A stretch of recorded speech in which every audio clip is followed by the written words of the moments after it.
Yurt dışına çıkacağız. Bakalım nereye?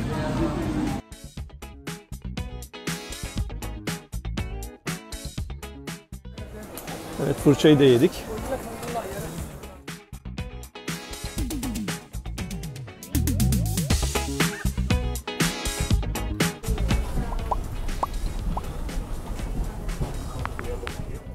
Panel above your seat.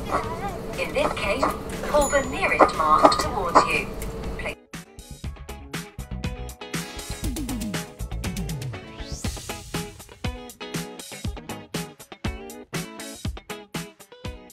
Misafirlerimiz tekrar merhabalar. Pam Kaptanız konuşuyor şu anda Tbilisi Havalimanı Çağatay Çavuşlu. Aldığımız son olduğum... Family here at Pegasus Airlines wishes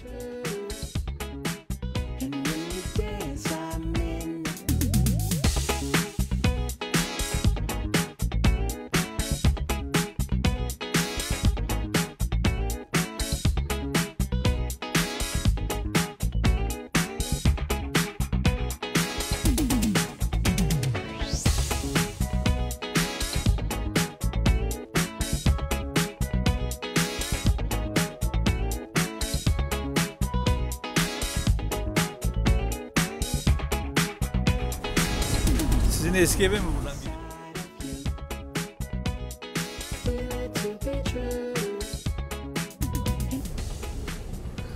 Bu anıt ne? Avrupa Birliği şeyi var, yıldızları var.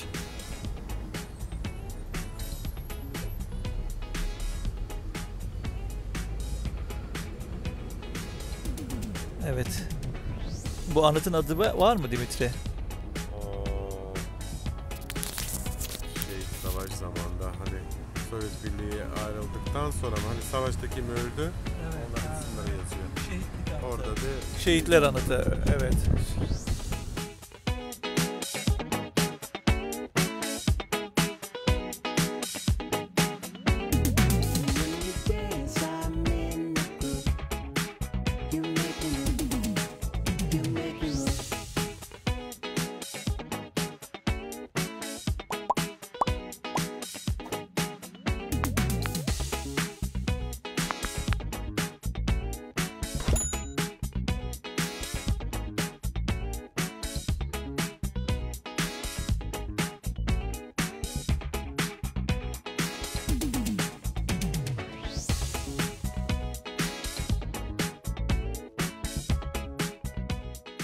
Şimdi çok ilginç bir yere giriyoruz. Vatan Türk Marketi. Siz Gürcüsünüz ama Türkçe biliyorsunuz. Mu? Az biliyorum. Az biliyorsunuz. Ha, güzel. Yani Türk değil. Yok yok, Gürcü. Partili. Memnun. İki Gürcü'nün tanışmasını izledik az önce. Okey, madlaba. Çok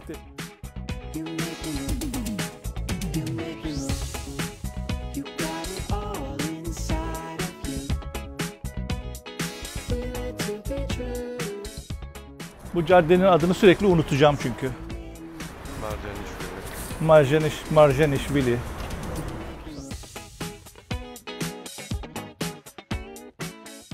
tiyatro ve film çeken yazar yönetmen. Evet, yönetmen. Ünlü yönetmenlerden Marjanishvili. Tiyatro ve filmlerin, evet. Çok eski. Yani 1912'lerde falan yani. 1912'lerde tiyatro yazarı ve yönetmen, film yönetmeni. Şimdi Araplar da burada gene gördüğünüz gibi özel minibüslerle dolaştırılıyor. Türkiye'de olduğu gibi, görüyor musunuz arkadaşlar? Ağaç da çıkmış ya yukarıda. Değil mi? Binadan. Çok güzel. İçinden ağaç geçen bina. Ha? Geçen bile değil. Çıktı. Evet.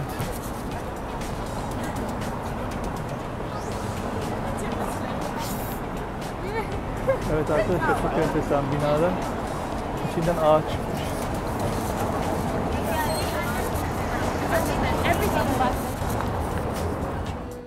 Bu da Dimitri.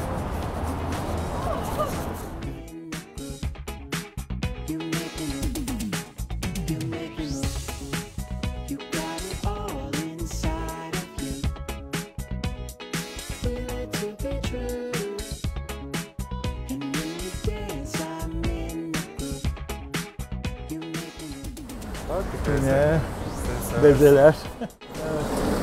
Yine çakma parfümcüler. Burada. Tiflis Büyükşehir Belediyesi çalışıyor. Şimdi şu anda çocuk tiyatrosunun önünden geçiyoruz tabii daha sezon.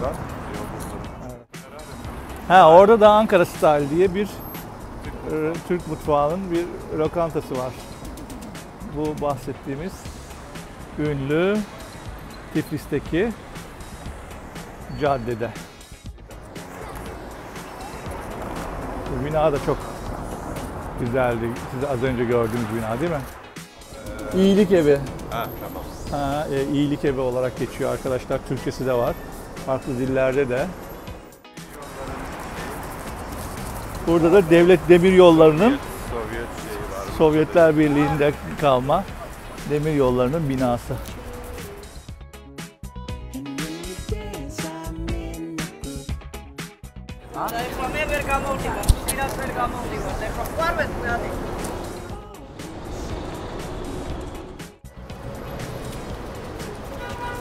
Tabii Tiflis'e gelip de McDonald's yemek olmaz arkadaşlar. Buna sadece bakıyoruz. Ha, burada McDonald's'ta varmış diyoruz.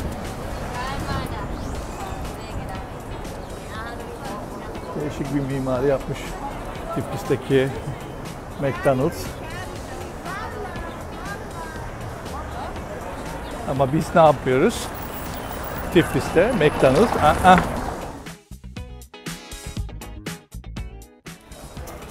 Tabii yokluk da var burada arkadaşlar. İnsanlar zenginlerin yemek yediği restoranların önünde dilenebiliyorlar. Evet. Turistler çok var mı peki Tiflis'te? Şimdi yanımdan birkaç tane geçti. Arapları da görüyorum. Full turist burası.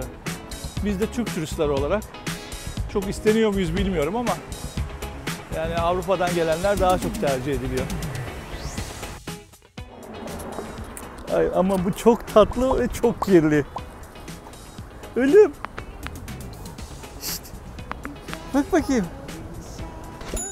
Teyzem de burada hormonsuz ürün, meyveler ve sebzeler satıyor.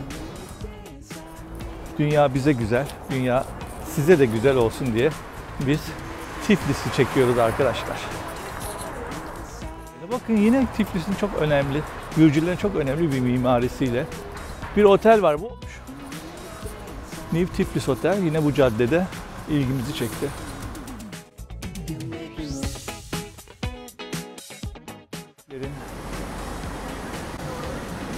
Harika değil mi ya? Süper.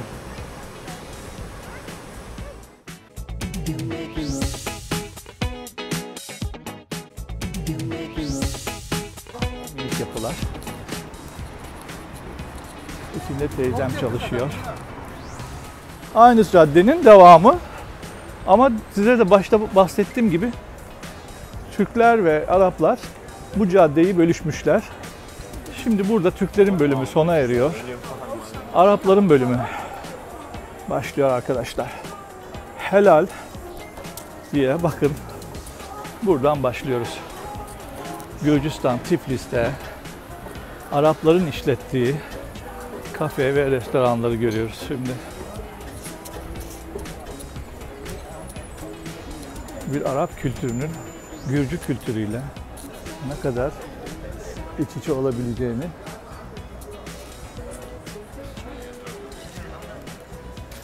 izleyeceğiz. Güzel bir sokağa benziyor. Hareketli, renkli. Tabii gece daha çok hareketli olacaktır. Bak bir minik YouTuber daha var. Adım çekiyor.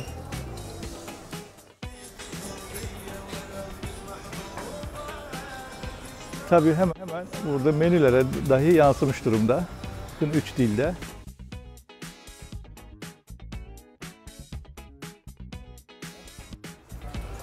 Gürcistan, Gürcünündür. Gürcü kalacak. Benim görüyor musunuz? Hemen Gürcü bayrağının yanında Pakistan bayrakları. Burası da Pakistanlıların işlettiği bir kafe. Çok güzel. İstanbul restoran bile var Dimitri bak. İstanbul'a hoş geldik. Burası da bizim restoran arkadaşlar.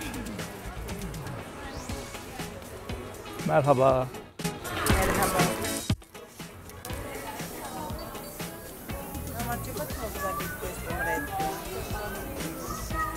Evet. Çok güzel. Sokakta İstanbul. Bakın Arapça menü. Hello, welcome, Giordano.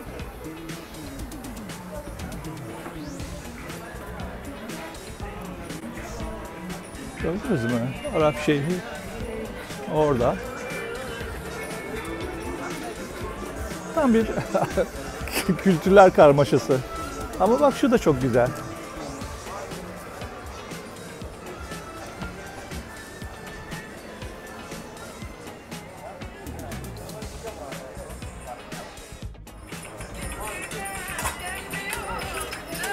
Evet. Sen ne yapıyorsun burada? Dondurma satıyoruz abi. Dondurma satıyorsun. Sade olsun, sade. İki şey sade. Evet arkadaşlar, şimdi dondurma alıyoruz. Aa, hareket yapıyor bak.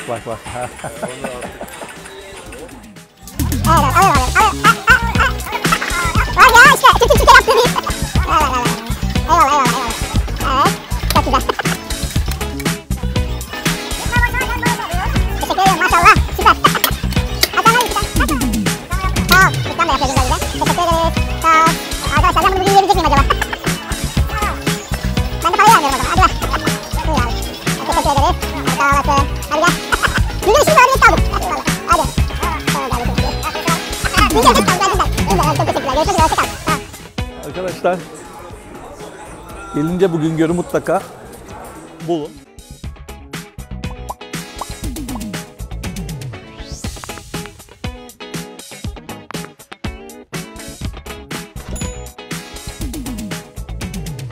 Arkadaşlar bitirdiğimiz sokak cadde burası ve bizi şöyle çok özel bir meydana çıkarıyor bu cadde. Yine burada çok harika bir bina ve hemen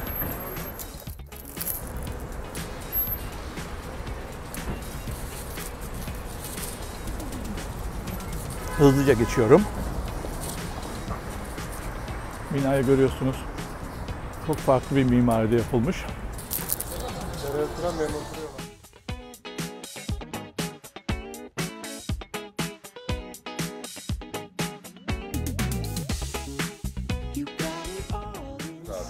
Bir de buraya özel bir kebap var, onu söylüyorsun değil mi? Evet. Şimdi bakalım. Hinkali'yi ben daha önceden biliyorum. Bizim mantığının büyüğü. Evet, Hinkali'ler geldi. Bizim baba. Arkadaşlar. Bu senin, bu benim. Bu arkadaşımın, bu benim. Niye? Deniz yersin ya. Birisi domuz eti, birisi dana eti. Bu benim değil mi? O. O mu benim, pardon, yanlış alıyordum. Bu benim. Hoppa. Arkadaşlar Hinkali görmüş olduğunuz gibi bu benim elim. Bu da Hinkali. Suları gidiyor. Elime çatal bıçağı aldım. Arkadaşım çatal bıçakla yenmez diyor. Kovarlar seni. Hayır, şuradan alırken bari. Deldirme. Deldirme. Delirsen olmaz. Bütün suyu çıktı. Bütün suyu çıkar. Görüyorsunuz Hinkali'yi. Elle yenir. Ama önce bir tarhundan da koyalım değil mi? Şöyle.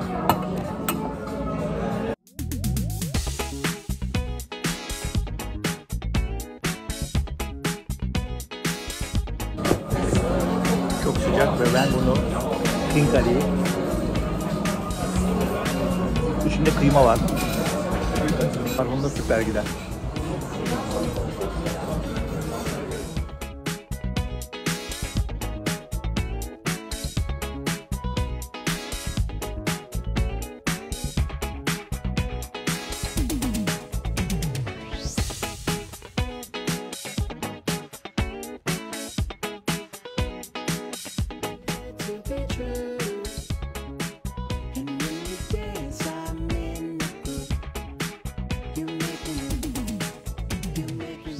Bahsettiğimiz Gürcistan'da Tiflis'teki ilk AVM.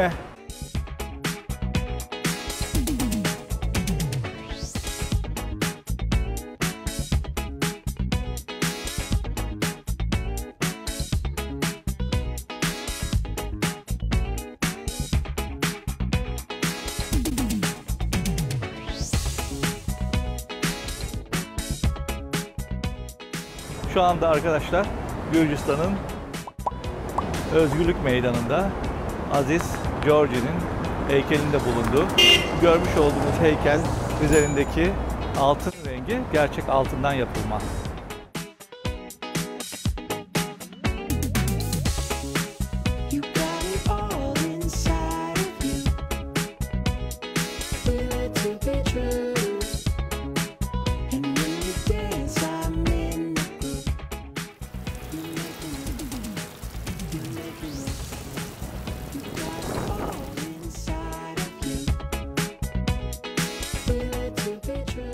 Özgürlük Meydanı'nı bir de bu açıdan sizlerle paylaşmış olalım.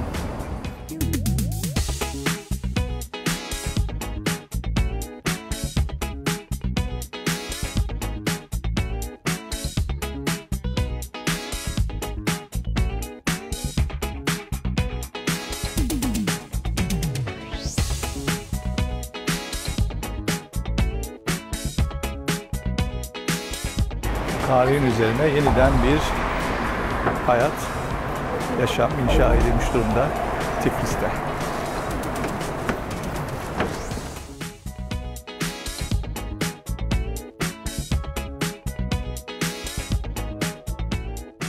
Gürcistan folklorunun çok özel kıyafetlerini, giysilerini görüyoruz yine burada.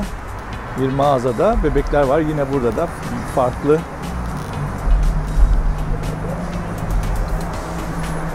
kostümleri ile çok değişik, çok güzel bebekleri görüyorsunuz.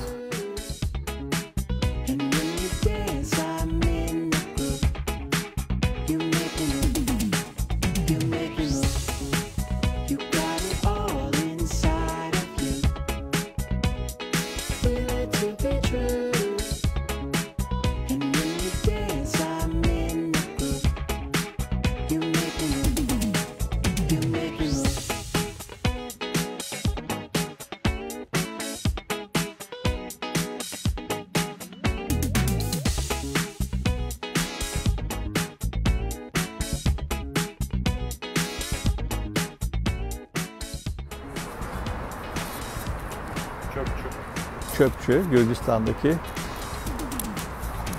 çöpçüleri.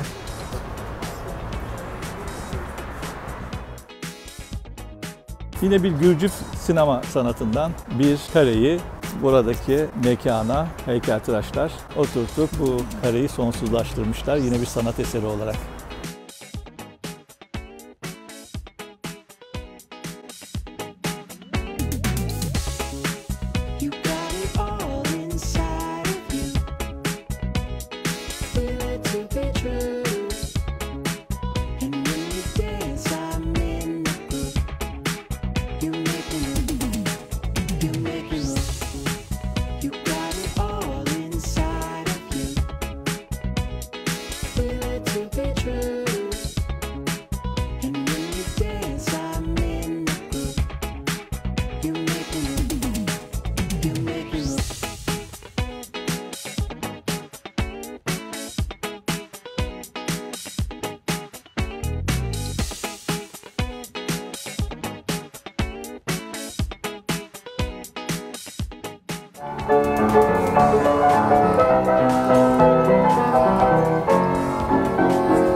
Evet, bu görmüş olduğunuz heykel az önce size göstermiş olduğum Fransa'da bulunan bir heykelin buradaki kopyası.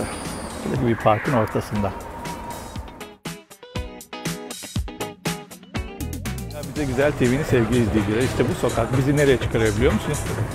Hani Tiflis'in şu çok meşhur, sembolik bir köprüsü var ya.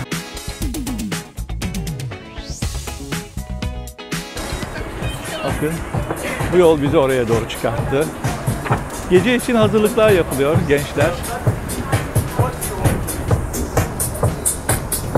Bakın şu yukarıda hemen şurada Gürcü annesi ve kalesi var.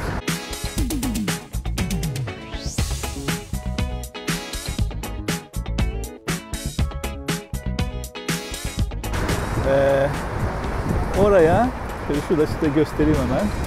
Bakın şuradaki şu Gürcü annesinin heykeli. Şurada bir teleferik var ve teleferikten aşağıya doğru insanlar iniyorlar.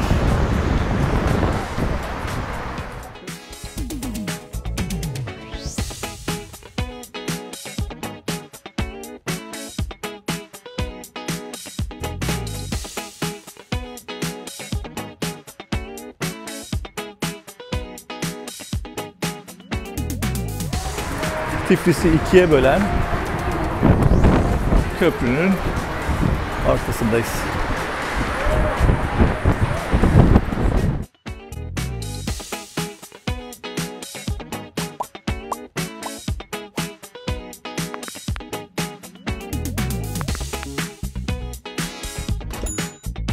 Evet, Barış Köprüsü'nü ünlü İtalyan mimar gerçekleştirmiş. Şimdi mimarın ismi şurada aşağıda yazıyor. Ve Tiflis'e güzel bir sembol ve simge olarak biz de bu köprüyü sizlerle paylaşmış olduk, sizlere göstermiş olduk. Her yerin olur da Tiflis'in barlar sokağı olmaz mı? Bakın şimdi de hemen o size az önce göstermiş olduğumuz köprünün çok yakınında, hemen ayağının kenarında diyebilirim, bir barlar sokağı var. Harika bir barlar sokağı.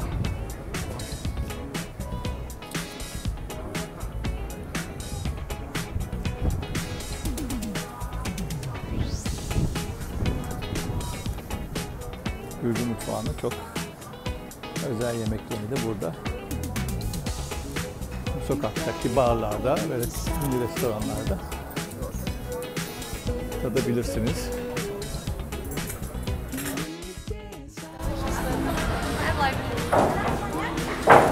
Çok değişik bir kapı.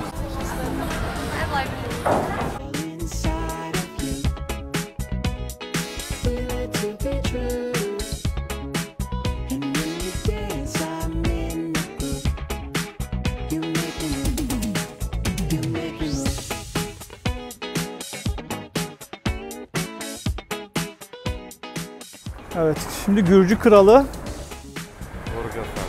Gorgasali. Gürcü kralı Gorgasali. Bütün burada görmüş olduğumuz bu tarihi Tiflis'i inşa eden büyük Gürcü kralı.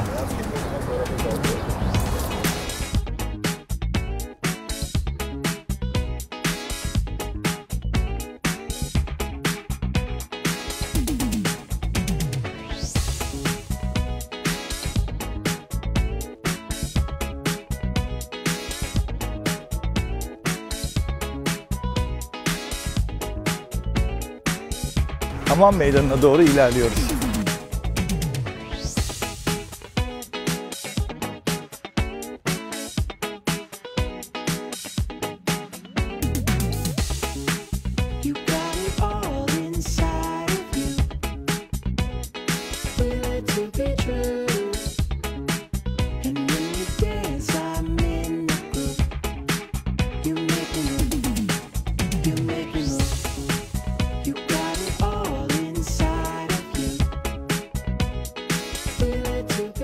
Evet, burada gene Müslümanların camisini görebilirsiniz. Şöyle bir dönüş yapalım. Tam meydanda. Hamam Meydanı. Hamamları görüyorsunuz. Yine Gürcü mimarisinin çok özel yapılarını görüyorsunuz. Güzel bir su akıyor burada. İleride de şelale var diyorsun. Doğru mudur?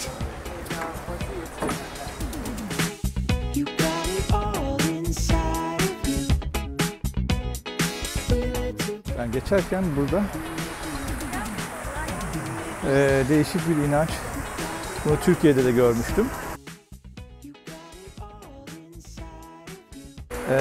Kilitleri satın alıp buraya kilitleyip bir dilek tutuyorsun herhalde.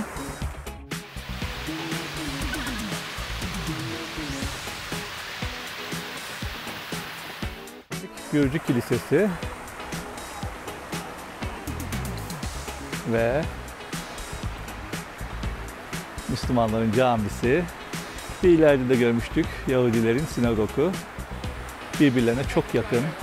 Yine Ermeni kiliseleri birbirine çok yakın Tiflis'te.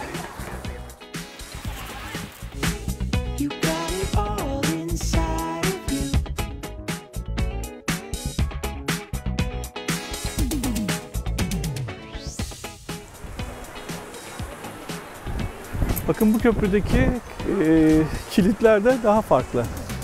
Görüyor musunuz?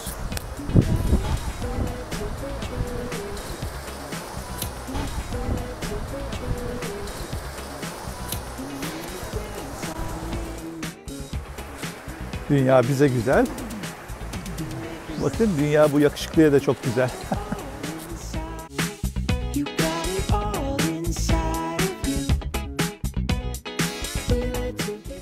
Biz ve dünyanın birçok kıtasından, ülkesinden turistler aynı anda vardık.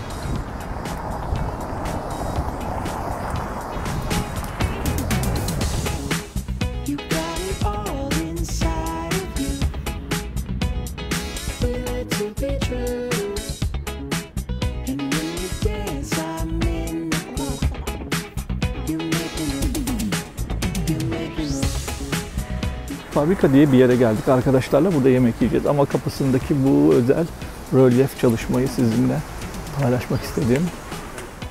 Ukrayna'ya dayanışma içerisindeler Gürcü halkı. Bir farklı bir bina, adı fabrika. Buraya girelim bakalım.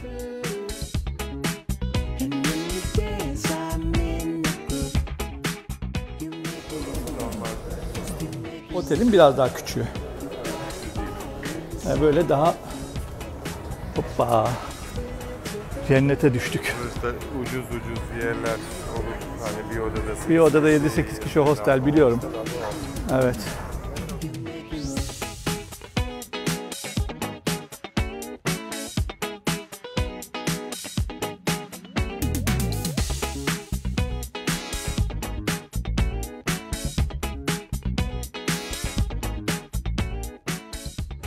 Do you like it? Ya. Peynir var.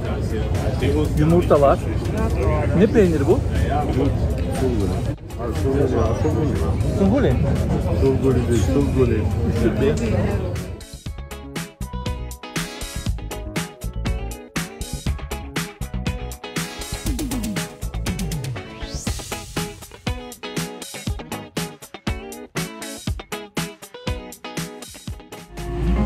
Evet, Gürcistan'a veda vakti.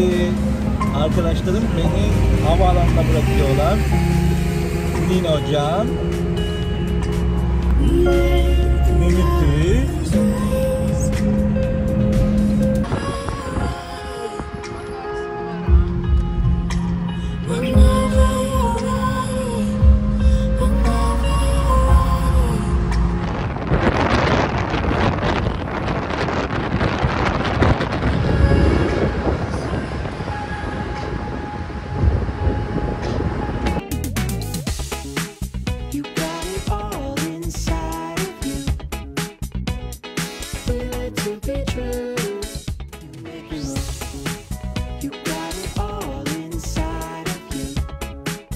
Tiflis Havaalanı'ndayız. Şimdi Pegasus'a doğru yol alıyoruz.